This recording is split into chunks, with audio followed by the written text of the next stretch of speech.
I didn't set out to do this initially. So much doubt and stress, in those early months and years. The people part is probably the bigger challenge than, say, the technical part. But I would say the thing that matters most is finding people that are a good fit. Two things that are keeping me up at night. One is, can we make AI training quickly enough? And then the other thing is just wondering if we should be doing things differently. Being in 200 countries, a lot of them being price sensitive, do play well. Keeping it simple and doing that for a long time, it can be really powerful. The best definition of winning here is to be able to continue playing the game. Welcome to The Business Game, the show that breaks business down into real levels, from $0 to $200 billion, so founders can see exactly where they are and what comes next. Today's guest is playing at level 5, the organiser stage. At this level, you're no longer managing individuals, you're building an organisation. The challenges? Hiring true executives, strengthening governance, and coordinating multiple teams at scale. The goal? Build an executive-led company that grows without relying on you.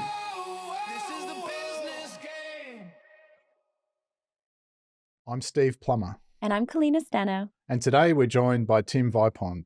Tim is the co-founder and CEO of Corporate Finance Institute, a global education platform training finance professionals in over 200 countries. He's built a $20 to $50 million business off the back of SEO, certification programs, and digital distribution, and is now navigating the next phase, integrating AI, scaling globally, and stepping fully into the CEO role as the business matures. Let's dive in with Tim Vipond. Yeah, thanks for having me. I'm excited for this chat. And warm welcome, Tim. Can't wait to dive in here. So, look, for people who don't know Corporate Finance Institute, what do you actually sell, and what was your journey to start Corporate Finance Institute like? Sure, happy to dive into that. Corporate Finance Institute is the global leader in online certification and training for finance professionals. Wow. So we've created our own certification programs that teach you all the practical skills you need to excel in a career in finance. So a little bit different than a university program that might focus more on theory. We focus really on the practical, on-the-job applications and skills you need. We sell an all-inclusive bundle that's a few $100s per year. So for that amount, you can basically take all 250 courses that we offer, complete certifications, and so on. So we think it's a pretty incredible value prop. Yeah. And who is your ideal customer then? Our ideal customer is an early to mid-career finance professional, or maybe an accounting professional that wants to move up. They want to get promoted, get a raise, move into a new area of finance, and they feel that they need some new skills and technical abilities to get into that role. That's the biggest group. And then the second biggest group would be university students or people that haven't entered the workforce yet, and are trying to get ahead of things with a program like this. Yeah, right. So, Tim, you've mentioned SEO and your certification programs were massive breakthroughs. So can you unpack for us how those actually changed the trajectory of your business? And what did you figure out that most businesses miss in that space? Sure. We could talk about SEO first. Sure. So when I started the business 10 years ago, and it was bootstrapped at the beginning. So when I initially had some courses that we were ready to put on the market, we had no way of distributing them. And it seemed to me that the most logical way to distribute an educational product is to use that product to essentially create articles, guides, resources, and things that would become SEO material. So we're sort of like taking our existing product, turning it into SEO material, and putting it out on the internet for people to discover.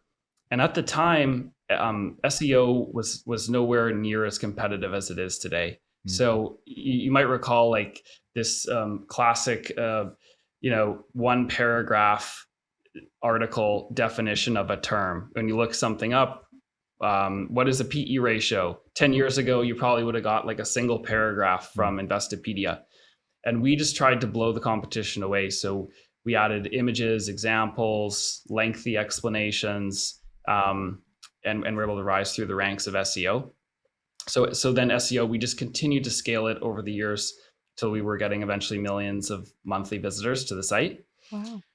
And then on the certification side of things, once we had a big collection of courses, we realized that there should be a coherent program and curriculum that you move through, not just randomly taking different courses.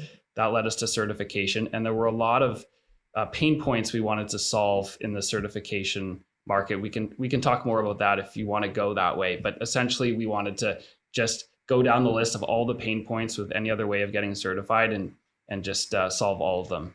Yeah. Wow.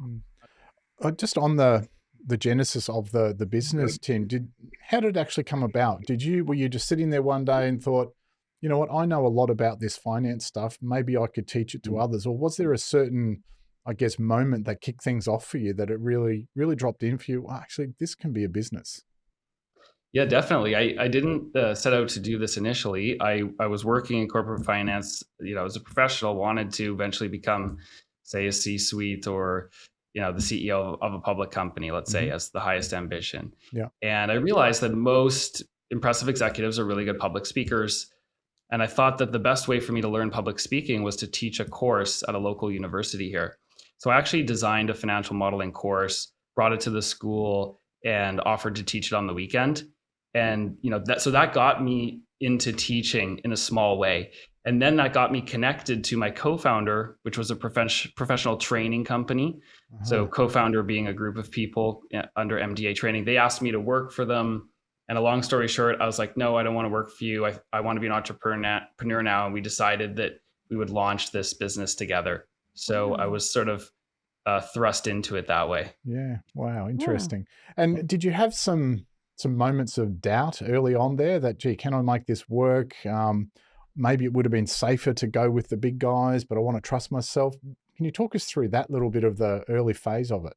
Yeah, for sure. Like so much doubt and stress, in those early months and years. And because I launched it though as a side business, I didn't initially have to make the full leap. So this was something I was doing on the weekends and evenings for about 6 months until it got enough traction where it became clear that I should just focus all my attention on this. So I was able to, have one foot in each camp for a while, which with hindsight actually was quite a good thing. Given the trajectory that the business took. Yeah. So that was your safety net, I guess, it wasn't quite that stressful. Yeah. Right. Yeah. What did the moment look like when you went, okay, no, I'm putting all my focus into this. I'm jumping ship and I'm going all in. It was super exciting. It felt like this very special opportunity that I just wanted to put all of my time and effort into. When I could actually see that the work we were doing, whether that was, SEO and distribution or course creation, was actually generating growth in the business. Once you've established, like you could call that product market fit or whatever it is, once you know it's there, then it's extremely exciting and rewarding to work on it as hard as you can. You're almost certain that it's gonna work out at that point. So I found it really invigorating and exciting. Yeah. Amazing. All right, well, let's fast forward to present day then. You're playing at level 5, which is a darn good level of success, I might say. Well, what's the problem that has actually put the most pressure on the business recently? Yeah, that's a good question. There are lots of things that put pressure on the business, but I would say having a team of people across different departments that you need to have all aligned and rowing in the same direction and able to make decisions quickly and well is the hardest part, I would say. So take, for example, a new direction we need to take with AI. AI courses for finance professionals. It's really hard to get everybody in agreement that this is the right thing to do and now is the time and here's how we're going to do it. I think it's natural, but people tend to want to stick with what they know or do things the way they're used to doing them. And so when you're asking people to try doing something a different way, right, or to just make a bigger change entirely, that's a real process to go through. So I'm quite pleased with how we're getting through it, but it's not easy to make these kinds of changes. So I find the people part is probably the bigger challenge than say the technical part, where we feel pretty confident in what we're able to do from a technical perspective. Yeah, sure. It certainly is something that a lot of guests say, that the people part is one of the more challenging pieces of the puzzle, right? Yes. To get right, especially when the numbers grow, and you've got quite a sizable team, within your organization. Just on the team and people and hiring, have you got any tips around making good hires and mistakes you might have made that others listening might be able to avoid? Sure. Well, definitely made plenty of mistakes, but I would say the thing that matters most is finding people that are a good fit, a good culture fit, or everything from the way they think to the way they can learn new things and integrate into the team. This is the most important part, more so than, like, let's say, hiring based on a resume. The skills on a resume, while they may be impressive, on paper aren't necessarily going to work out when you have a team that, as I said earlier, is like trying to learn new ways of doing things. The business is evolving. You need people that are dynamic and able to grow with the business, which sort of leads to the second point, which is this challenge of, as the business scales, how do you either move people up to fill these higher levels of responsibility or bring new people in? And of course, you're probably going to do a bit of both, but that can create a tension as well. Someone who's been with you for a while and has moved up, but sees someone new come in above them, that can always be hard. And not everybody can grow as quickly as the business grows. So there's that dynamic that's always going on as well. Yeah, of course. Yeah. And sort of following on from Steve's previous question, is there a problem currently that you're working on that's keeping you up at night at the moment? And how do you plan to move through that? Well, the two things that are keeping me up at night, one is, can we make AI training quickly enough that we can capitalize on the opportunity and be on the forefront of that? So speed really matters. Yes. Of course, quality matters too. And because AI tools are changing so quickly, it's hard to map out a whole curriculum. That might take, in our case, this is going to be like 12 months to build this curriculum. But in 9 months, some of these tools could be dramatically different. So that's a whole big thing. But anyway, nevertheless, that's a fun problem to tackle, but it definitely keeps me up a bit. And then the other thing is just wondering if we should be doing things differently. So we have a pricing and packaging strategy, right? We bundle everything into one product. We sell it at a certain price point, same price globally around the world, wondering, is this the best? Is this the best for our customers and for the business? And it's pretty hard to change something like that. So you're always wondering, like, are we doing it the best way? Could we do it a different way? Yes. Yeah. That's something that I think about a lot as well. I'm interested quickly with creating the curriculum for these courses. Is AI assisting you in creating the courses? Does that kind of help speed that time frame up a little bit? It is very helpful in that, yes. And we're trying to completely crack that process with AI, but at least for now, it's quite helpful in, say, scoping out a course, drafting some of the concepts, creating quiz questions, exam questions, and question banks. Very helpful in those areas. So you can definitely use it to turbocharge, but what you can't really do is have AI generate an entire course for you, simply because it gives this like somewhat generic consensus point of view on many things, where we prefer to show people from firsthand experience, saying, look, I've been in this role. I've had this job, and I can tell you, these are the things you really need to know. These are the areas sometimes people struggle, and like give that firsthand perspective. We think that's really important in the training we provide. And so it still might be a while until AI can really help there too. Yeah, sure, of course. Tim, when back to the people and culture piece of the business, when you've got a small team, a lean team, it's kind of easy to keep the culture where you want it. As you grow, it's harder and harder because you've mentioned different people come in at different stages and all of those sorts of things. So how have you, I guess, managed the culture of the business to keep consistency, and how have you had to course correct moving forward? Yeah, it's a great question because it definitely does become a lot harder when you move beyond just, let's call it a first name basis, close relationship with everybody on the team. Yeah. There are a few things you need to have a certain hierarchy, let's call it, of meetings, touch points, or connection points. So everything from we're a remote company, fully distributed, but we have an annual company-wide summit, if you will, in person. So that's the highest level annual event where we get together, and there's a lot of culture setting there, right? That's largely demonstration based, right? Like I would say culture is what you do, not necessarily things that are written on the wall that you value, or perks or ping pong tables. It's like how you actually operate as a team. So leading by example, starting with our annual meetup.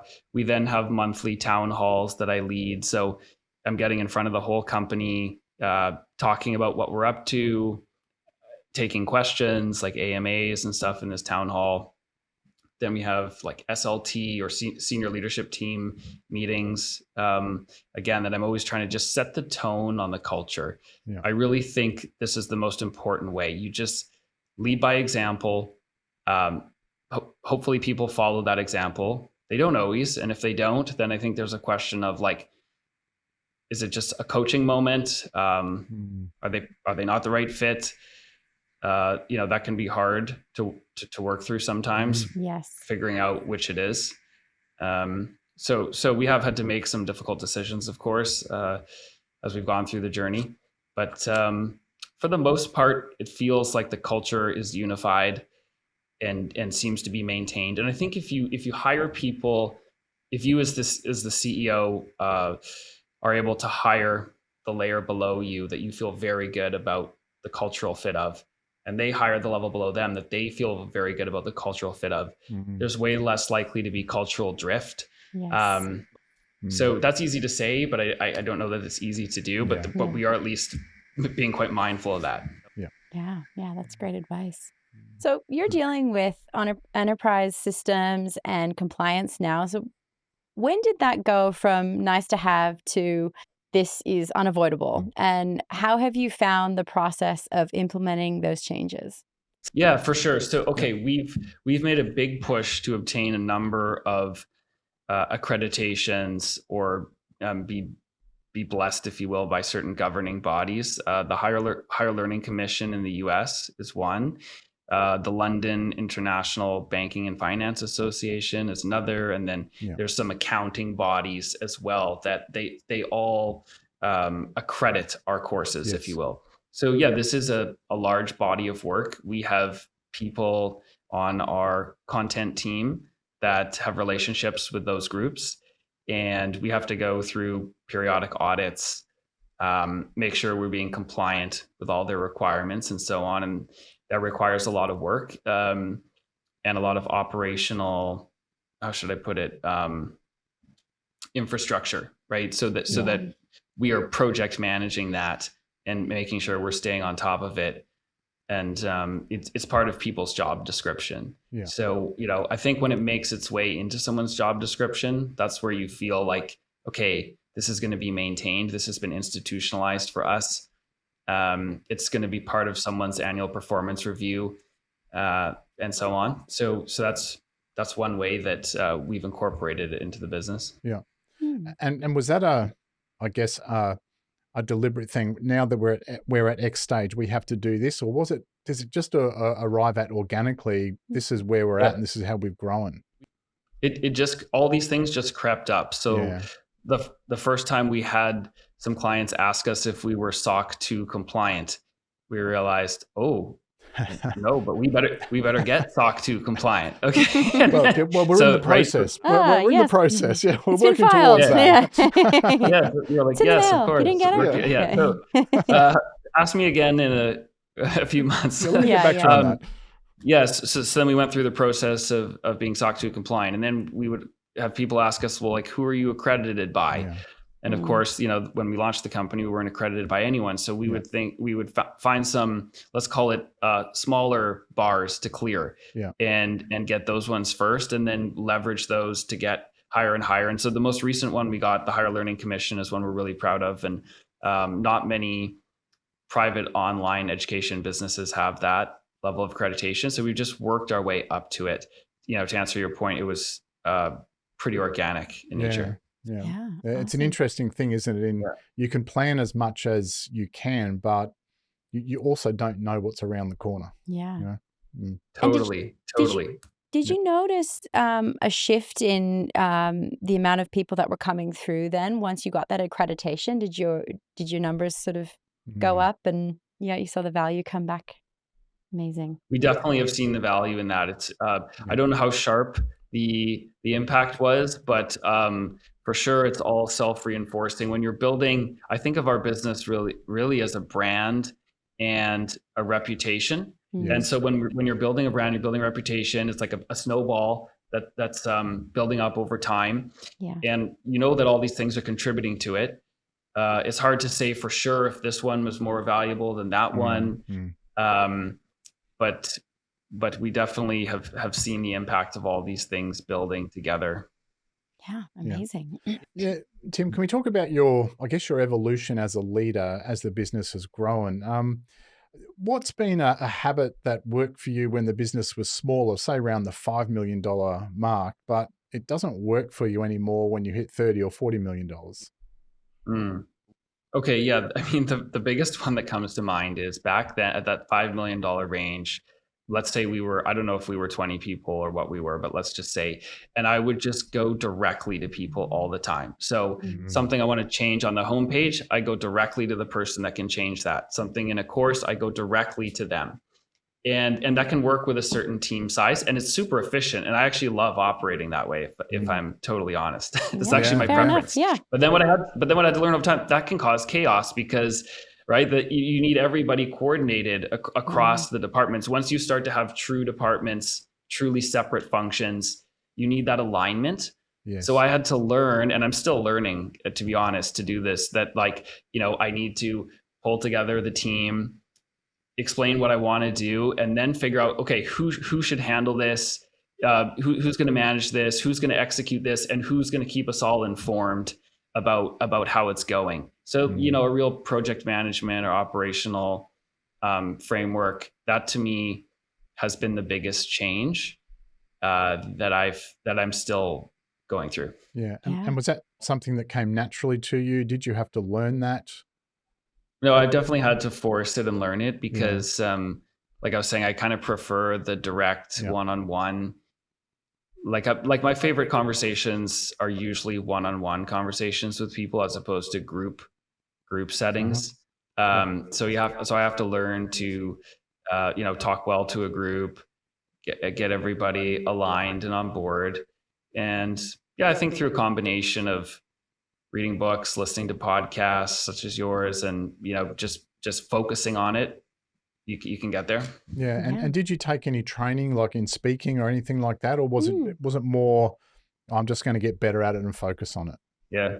No training. I just, created that course way back in the day that forced me into some public speaking. There were a couple other things that like I was just forced into it, and as sink or swim kind of situation. Yeah. It's a good way to learn. Yeah. So, leaning into that, you've built CFI to tens of millions of dollars, and I'd love to pick your brain about the shift from the operator to the CEO. So how did you navigate that experience, and what part of that transition has been harder than you expected? Okay, so there's been a few phases to the business. Like in the first phase, the founder phase, where I'm like doing a lot of things myself, or going direct to people, as I was saying before. That phase, that actually felt pretty natural. Then there was like a middle phase where we started to have some department heads and call it 20 plus people. And I really had to learned through trial and error and some fumbling around, if I'm honest, of like trying to figure out how to manage a team like this.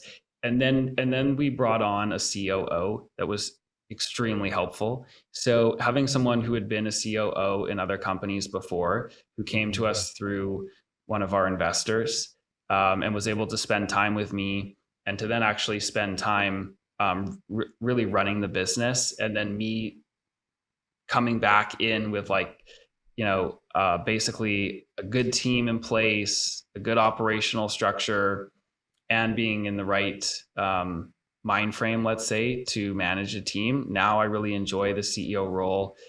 It's really incredible to be able to focus on ideas and strategy. And then if you communicate that well, have a team that goes and executes it. Yes. That's kind of like the dream, I would say. Mm-hmm. So hard to set up, but once you get it up and running and functioning smoothly, that's incredibly powerful. So I can be more externally facing now. I can take the time to be on podcasts, to go give talks, to go to conferences, to meet customers and so on, and know that all the projects are still going to get managed. Everything's still going to get done, on time, on budget, so to speak. So that's quite nice. Yeah, that's great. Yeah. Tim, you mentioned investors, bringing investors on board. Why did you go down that route, and how did you go with that? Was that an arduous process where you got lots of knockbacks and people saying no, and you had to keep pushing through? Can you talk us through, for people who are going through that growth stage and wrestling with, do I go it alone? Do I bring investors on? What advice have you got for people? Yeah, great question, because there's a few angles that I'll talk about here. There's sort of like personal motivations, and then there's how to actually do it. Yes. So I talk about both sides. So on the personal motivation side, I had a co-founder, as I mentioned, and we were 50-50 in the business together. So, neither one of us had complete control, let's say, of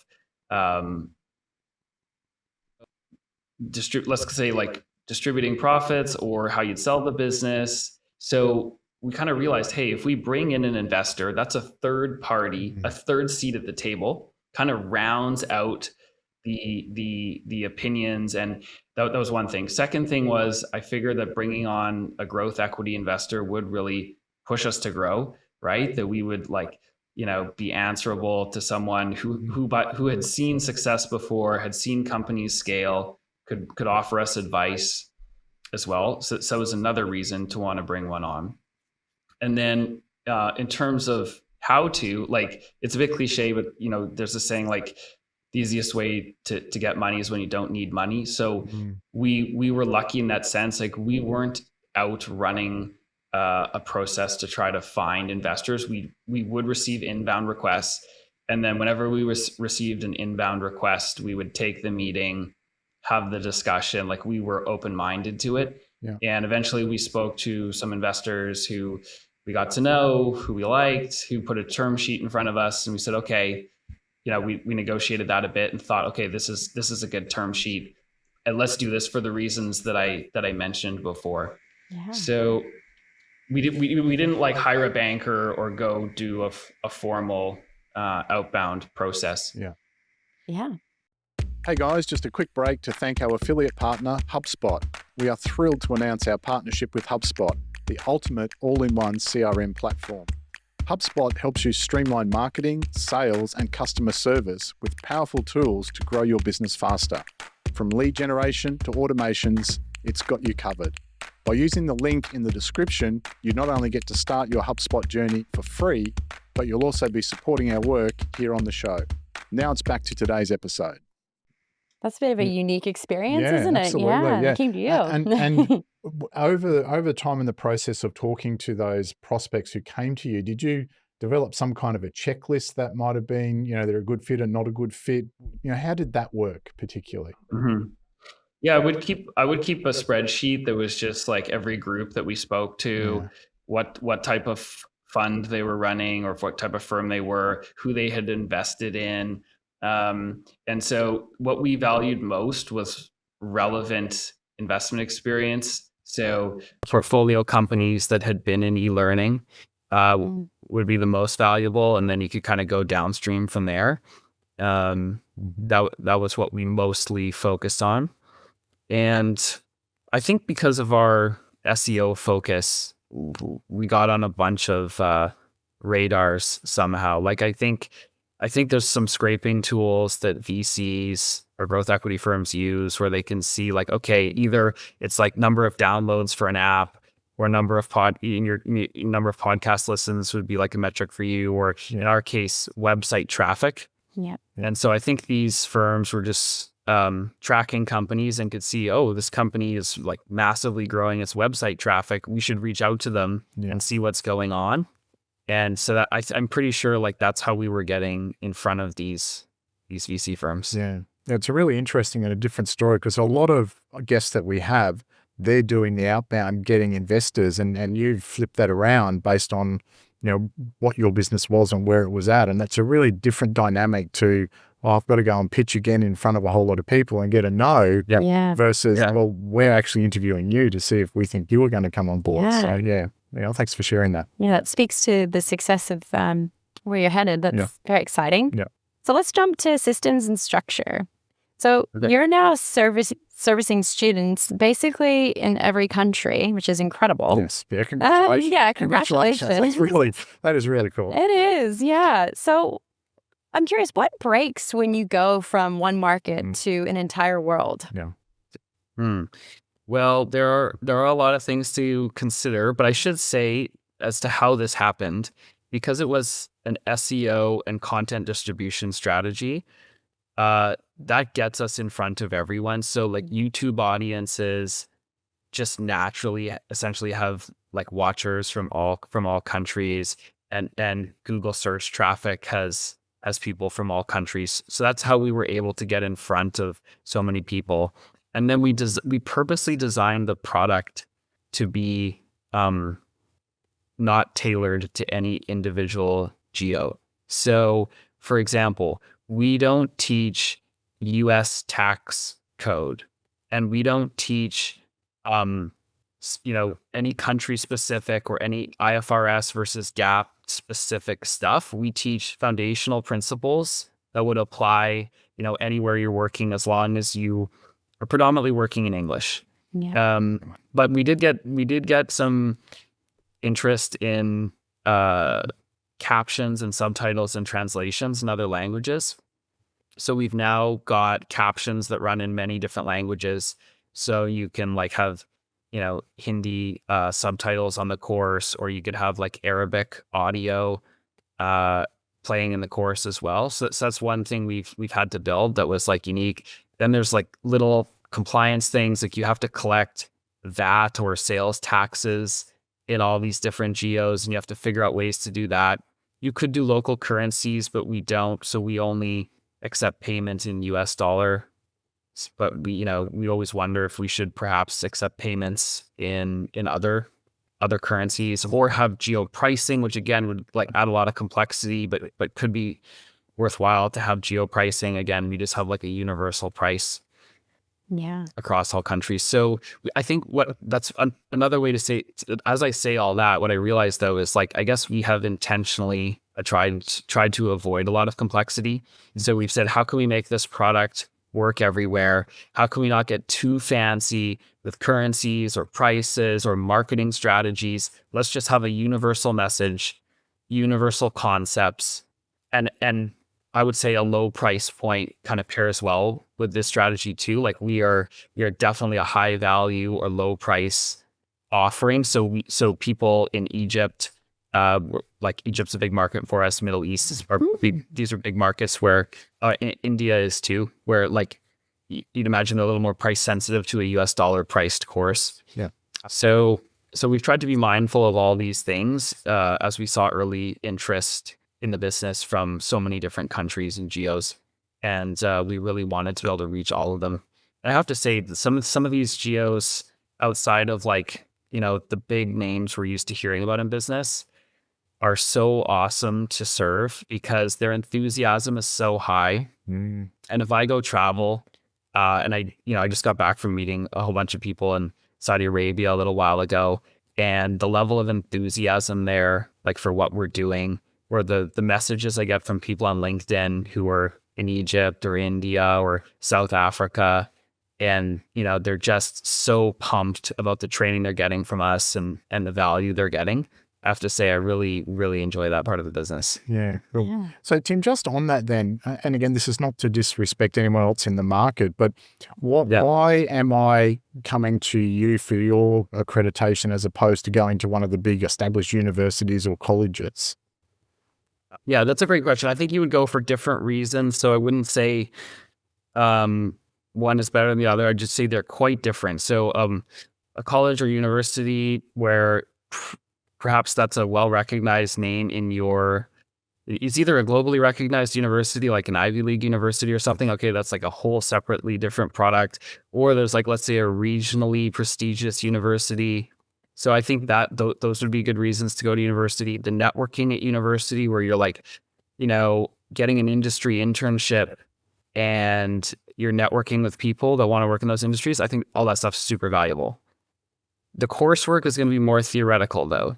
Like a lot more theoretical. And I've done an MBA and stuff, so I think I can fairly make that assessment. Yeah. And in our case, it's like you just want to focus for say 6 to 12 months on getting the skills and being job ready as quickly as possible. And by the way, you might be working, so you're taking our courses like evenings and weekends at your own pace from home. Yeah. So I just think it's a really different use case. Yeah. And then there's like a third category I could mention, which is some of these more, I'll call them legacy certification programs. Like there are accounting certifications, or there's the CFA, or some of these that have been around for 50, 60, 70 years. But you're really just like studying for an exam. And these can also be expensive, time consuming, can take a few years to complete and not as practical. So those were some of the pain points I was trying to solve when we made our certification. Was like, it needs to be completable in a reasonable amount of time at a low price point, entirely at your own pace, and give you practical skills. And if we can tick all those boxes, people will be really happy. That was like the thesis. Yeah. I really love the concept of removing the theory. Not that theory doesn't have its place, but for people who are eager to jump into the workplace, they kind of just, because anyone who's gone to university or done any sort of study, a lot of the theory can really drag on, and you kind of going, okay, can we get to the stuff so that I can actually learn the thing? Exactly. Like we even experienced this ourselves with AI, where we 2 years ago or so, we made some AI courses when AI was like so new. And the person we hired to do it focused on a lot of the theory of like, what is a large language model? How does it work? And it kind of, it kind of made sense at the time. But now we look back at that and we're like, get rid of that course. Like, I don't care how it works. Just tell them how to use it. Like, so, if you want to learn how to use OpenClaw, I think you just want to know how OpenClaw can help you, not like how it functions. So anyway, it's just interesting for us to go through that journey ourselves of being like, oh yeah, that's right. We don't do much theoretical stuff. I mean, you do need some foundational theoretical concepts, of course. It's not like we don't do any. It's just that we try to do the minimum amount required. Yeah, and that's great. And so with AI becoming a focus, where is it actually making a real impact inside of the business today? And what have been the biggest challenges there, do you think? The first area of real impact was customer service or customer support, where we were eventually able to get AI to handle, I think it's 80% of our tickets are resolved through AI and don't have to be escalated to a person. So that was the first use case where it really got proved out, and it's absolutely incredible there. Places we're using it now are in course content creation, as I touched on a little bit earlier, for like researching a topic, drafting some points about it, creating questions for quizzes and exams, creating exercises. Really quite helpful there. The marketing team uses it a fair bit for drafting copy, for drafting comments and like doing engagement on social. email, like the email marketing team. So there's a lot of places that it's being used. I mean, the developers are using it. Yeah. We're not, but we're generally not going through a process of replacing people with AI. We're only 50 people. And we're lucky to have a high margin business. So we're not trying to, what we want to do is just get the team to be able to do twice as much. Yes. So that's our approach to using AI. It's a great approach, I think. Yeah. Yeah. So on the flip side of that, what's the risk with AI for a business like yours? Could it even commoditize, what you've built? And by that, I mean, well, I'm not going to pay for your course. I'm going to go and ask AI, into chat or Claude or whatever, the information that I want. So how are you managing that? Yeah. Yeah, no, I mean, in a way it is. It's a really good question. And there's a few analogies I could draw though. So one is everything that we teach in a course, I'm pretty confident exists in some form or another on YouTube. Yeah. And has for quite some time. So then you'd say, okay, you could go on YouTube and stitch together your own curriculum and your own set of courses, right, to get to an end state. Although I would argue that would be fairly difficult. It probably wouldn't get you to as good a spot as going through our program would.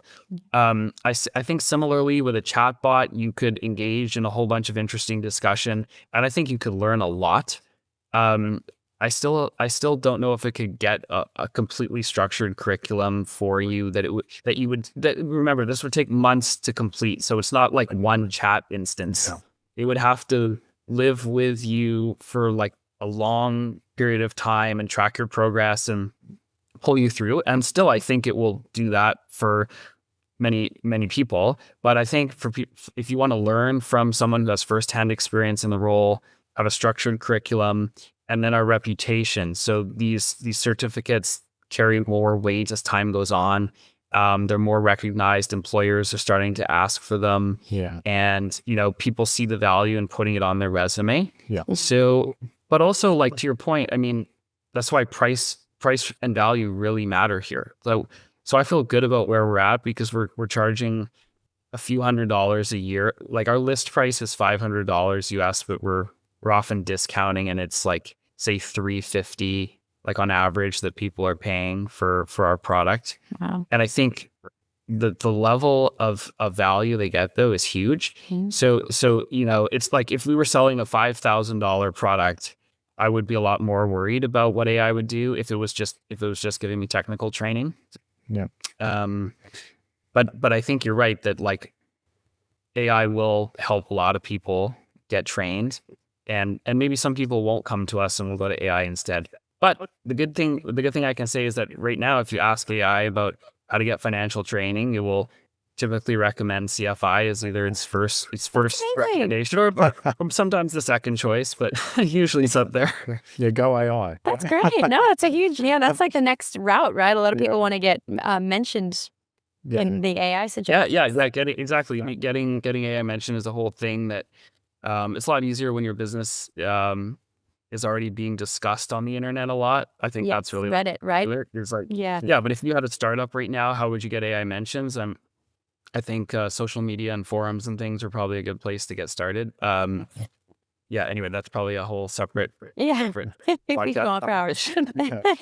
Tim, you mentioned the pricing there. I'm curious about what tips you might have on pricing strategy, because you said you discount a lot. And has that been good for exponentially growing your business, as in giving up some on the front end to get more volume and bigger lifetime value? Can you talk us through the impact or a pricing strategy that you've adopted that's been really useful, profitable? Mm-hmm. Oh, yes. I mean, we've spent so much time looking at pricing, thinking about pricing, and I don't know that we have all the answers, but we started with some form of referential pricing, meaning there were competitors that existed that had some products, and we wanted to be better value and more affordable than them. So we did have an anchor that existed, and we said, let's go cheaper and better value. There's so many ways to price though, so that's just one, and that's the way we originally came to it. But then as time went on, we said, okay, let's make it more valuable, but never increase our price. And then we also discovered that, look, being in 200 countries, a lot of them being price sensitive, promos and discounts do play well. Yeah. And so like we've got a floor that we won't go below. Yes. But we want people to think that they're getting a good deal and affordable price point, always on so we call it always on promo. This is what our CMO has come up. She's figured out for us that always on promo does work the best for us. Mm-hmm. So whatever that discount rate is, we're more or less always going to have something running. Awesome. And so, yeah, that just works for us. But I think it really depends on, of course, the business, what you're selling. I don't know. It's hard for me to give advice to others, but I can just say that's what's worked for us. Yeah. Was there ever we shouldn't discount all the time because it's bringing our perceived value down? Or did you guys have that discussion? Because that's always going to be, something in a founder's mind. For sure. We're having that discussion all the time, and there's a constant tension there.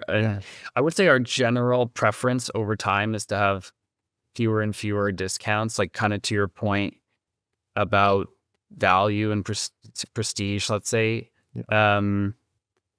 But then again, it's like we do see a lot of places that are price sensitive, and that 20 or 30% price difference could be what swings them. Yeah. So that's where eventually geo pricing gets interesting, because there's so many companies that do it, like from Netflix to OpenAI, like they create unique bundles in those geos and then sell those at a unique price, right? So like Netflix in Egypt, forget exactly, but it's like a third or a quarter of the price of Netflix in the US, but it doesn't include all the same shows. Okay. So there could be concepts of geo pricing, but also, as I said before, like we're trying to avoid over complexity here. Yes. So these are things that they keep coming up and we keep thinking about them, but we also just like keeping it simple and keeping with what works. Yes. Yeah. It's not broke. I think that could be, like sometimes that's super underrated, right? You feel like you want to be a strategist, an executive who's making changes and doing all the things and crazy strategies. But it's like, wait a minute, sometimes just keeping it simple and doing that for a long time, it can be really powerful. Yeah. Absolutely. Well, it sounds like that's kind of been your journey, has been keeping it simple. Yeah. I think in many ways, yes. Like I'm proud about how much we've expanded the library, the number of new certifications we've created, the different channels we sell. But yes, at its core, if you look at the business at its core, all 10 years, it's always been, I would say, a very straightforward, simple business. And we haven't chased all the shiny objects, that we could have chased. Yeah. It's almost that, boring, quote unquote, is a cheat code almost, isn't it? It kind of is. And sometimes I have to just prevent myself from wanting to change something that's boring and working, right? Of just saying, it's working, don't change it. Yeah. That's right. Yeah. So Tim, as we get closer to the end of our time together, we always like to ask our guests for the cheat code. So we're sort of leading into what we're segue. Yes, it is. Yes, thank you for that. For founders entering that $20 to $50 million bracket that you're sitting at now, or level 5, what would you say, or what big lesson would you like to share with them in terms of that success and how to get there? Yeah, that it is a big question. So let me try to impart a few pieces of advice. Okay, one would be on org chart and company setup, right? So building out distinct departments. If you don't already have like separate departments and functions, getting those up, having functional leaders in each one. That is, an absolute rock star leading each group. And then, like I also discussed before, this concept of bringing everybody together. So you've got a leadership team that's unified, that's high functioning as a group of people. Yeah. So it's that whole thing. Another is, setting annual goals and plans that are straightforward, logical, and highly communicated. So like you really can't over communicate your plans. And I think like a good test would be if you could go to any employee at a company and say, can you just tell me what the top 4 initiatives for our company are this year? And I think, you know, a lot of times you'd be shocked at how many people might not name the top 4 initiatives. So I make a habit of trying to just repeat myself all the time. Start every meeting with, as you know, our top 4 initiatives this year are, okay, and then go. So this creates alignment and buy-in. So having this communication, alignment, planning strategy in place as well, I think is really important. Or, you know, presumably at this scale, a lot of entrepreneurs have investors or have a board. And so, you know, working on the board relationships, communication with the board, buy-in with the board, you know, and strategy with them is also a big part of the business. So I look forward to our board meetings each quarter. But like it's taken time to build those relationships and get in a good groove. Yeah, those are great little takeaways. Thank you for that. Yeah, no problem. Yeah, Tim, one of the things we also talk about is this concept of a boss fight. In other words, what the boss has to fight their way through to break through to the next level. And so, yeah, even though we mentioned before that, you know, it's simple and boring is one of your keys to success, one of your cheat codes. I guess globally, you're a global business, and that comes with some complexity and some pressures. So as you look for the next phase of growth, have you and can you share what you perceive might be the risks of it stalling or falling apart or not going as well as you want? And what might they be, and what plans you've got in place to overcome those? Yeah, that's an excellent question. Sounds like you're one of my board members, you know. Right? Well, I don't know. That's top 4 player. Like, come on, Tim. What are we doing here? Come on, Tim. We need answers. Come on, answers, Tim. Yeah. No, it's a great question. So look, if we were to double, triple, and beyond our business, which we absolutely plan to do and want to do, what's that going to mean? And what's that going to mean to have a team that's 2, 3, and so on times the size, and a reputation that's that much bigger? I think it's going to take excellent execution. So we got to make sure we hire well and we have the best people in all the positions. That we have a good culture that's unified and aligned and all rowing together. That we never let our eye off the product. So like, I really believe in product-led growth, and that we have the best courses, the most relevant curriculums, the highest regarded certifications, that we're never letting up on those things.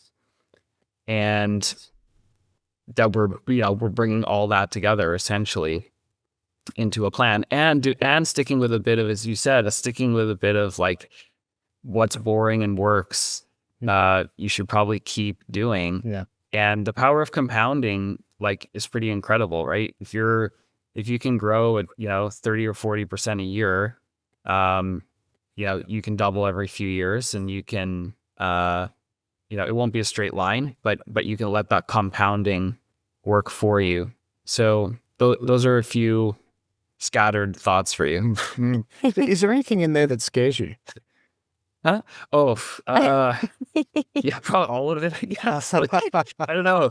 Dominating the team, would be in a way, and then just the pressure, I suppose, as the business gets bigger, like to live up to the reputation for our students and our learners and people who have gone through our programs, to make sure that they're proud to keep that on their resume. That's probably the biggest thing, right? I want to make sure, like, people go on LinkedIn just all day long and are sharing the certifications they've earned from us, and like seeing the kudos that they get, and the fact that they want to share it publicly means a lot. And we need to maintain having the honor of being share worthy for these people. So that's a scary part as well. Yeah. Yeah. Wow. So, Yeah, but other than that, it's easy peasy. Yeah. Other than that, it's boring. Don't worry about it. No, you're fine. He's fine. now we're going to keep you in the pressure cooker just a little longer, Tim. No. At the end of each episode, we like to ask our guests 10 rapid fire questions just to get to know you a little bit more personally. Okay. So just answer with one word or a sentence or less. Are you ready, Steve? I'm ready. More importantly, Tim, are you ready? Whew, I guess so. All right. Let's go. Okay. Alrighty, Tim, are you an Android guy or an iPhone guy? iPhone. What's your coffee order? Cortado. What is a cortado? What? Stop the record. Okay, like somewhere between a flat white and a macchiato. Okay. Okay, so it's a shot of espresso Yeah. with just a little bit of steamed milk. Ideally in some sort of art form, Okay. We call that a piccolo. We call that a piccolo. Oh yes, Okay. yes. I've heard that term. I've heard that term in some coffee shops too. That's less common here in Canada for some reason, but it's the same as a piccolo. Okay. Phew. Cool, I yeah. was like, how do we not know about this? Exactly not. Yeah. Piccolo Risco equals cortado. Okay. Alrighty, are you an office or work from home guy? Work from home more so these days, though I do miss the office today. What was your first job?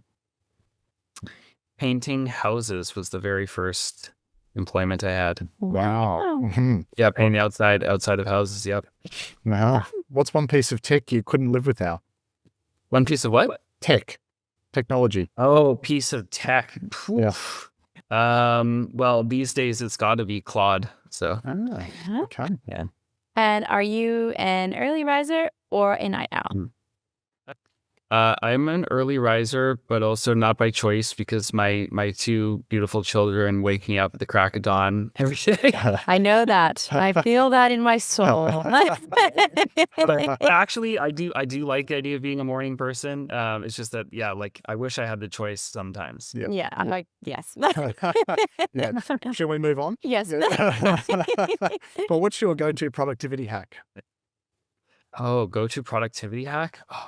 I don't know that I have anything that feels like an actual hack. I guess just do the hard thing first. If you have 10 things to do in a day, do not save the hardest for last. That's great advice. And what is the best investment you've ever made? Whew. Oh, it's like starting CFI by 1,000x. If you I didn't really. We bootstrapped it, but just the investment of time, Yes. and everything has been the best ever, and not just financially, just the reward of having a team and a company and something I'm proud of and all that. So it's no contest. Yeah, amazing. What's your book or podcast recommendation? Oh, well, I really like Lenny's podcast as a technical business startup-y type podcast. Yeah. I can just pick one, I'll say that. Other than you guys, of course. I was like, just waiting for it. That's probably weird. Waiting, this is softball, Tim. If you weren't doing what you're doing now, what career would you choose? Ooh, I think I would still be working as a finance professional and hopefully working up the ranks to be like a CFO or lead a company at some point that I wasn't the founder of. All right, and Tim, one final question. If business truly is a game, Tim Vipond, how do you define winning? Oof. I think actually the best definition of winning here is to be able to continue playing the game. So there's this concept of finite games and infinite games. In an infinite game, you don't want to end. And so if you want to just keep playing your game of business forever, then you've won. You're not seeking some end point, some exit, some whatever. So that would be my answer. That's a great answer. Yeah. All righty. Tim, where can people find you online? They can find me on LinkedIn. Just search for Tim Vipond on LinkedIn. That's probably the best place to connect with me. All right, fantastic. Tim, thank you so much for joining us and sharing your wisdom of your journey, which is a global one and a really exciting founder to global success story. So thank you for your time today. Yeah, that's all we've got time for. If you enjoyed this episode, make sure to subscribe to The Business Game and check out the playlist for the level of business you're currently playing. Because every founder is somewhere on the game board, from zero all the way to $200 billion. Choose your level, and we'll see you next time.